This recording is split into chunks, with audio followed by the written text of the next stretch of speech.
நான் கார் ஓட்டிட்டு வரும்போது யாரையோ இடிச்சிட்டேன். ஐம் சோ சாரிப்பா. நான் வேணும்னே அந்த மாதிரி பண்ணல. I'm really sorry. இது எப்படி சாத்தியமாகும்? நான் காலையில தானே பாட்டியை பார்த்துட்டு போனேன். நான் ஆபீஸ்க்கு போயிட்டு கூட பாட்டி கிட்ட பேசினானே. அது எப்படி பாட்டி வீட்ல இருந்து திடீர்னு காணாம போவாங்க? நீ எவ்வளவு அதிர்ச்சியில இருக்கியா ராதிகா? அதை விட அதிகமா நான் இருக்கேன். ஈவினிங்ல இருந்து பாட்டியை கண்டுபிடிக்க முயற்சி பண்ணிட்டு இருக்கான எதுவுமே நடக்கல.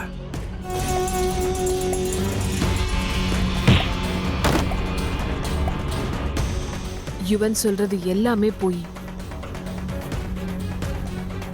எனக்கு நல்லா தெரியும் யுவன் தான் அம்மாவை ஏதோ பண்ணி வச்சிருக்கான். கடவுளே, அம்மா எங்க இருந்தாலும் நீங்க தான் அவங்கள பத்திரமா பாத்துக்கணும்.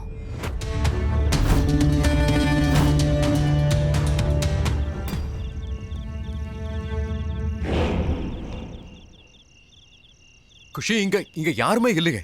இது நல்ல விஷயம் தானே? அப்படின்னா இந்த இடத்துல ரத்தக்கரை எதுவும் இல்லை. அப்படின்னா அந்த ஆக்சிடென்ட் சீரியஸ் இல்லைன்னு தானே அர்த்தம். ஒருவேளை அவங்களுக்கு சின்ன காயம் ஏற்பட்டிருக்கலாம். அண்ட் அந்த லேடி யாரா இருந்தாலும் அவங்கள டைமுக்கு ஹாஸ்பிட்டலுக்கு கூட்டு போயிருக்கலாம். அவங்க இப்ப நல்லா இருக்கலாம். ஐ விஷ் அப்படிதான் இருக்கணும்.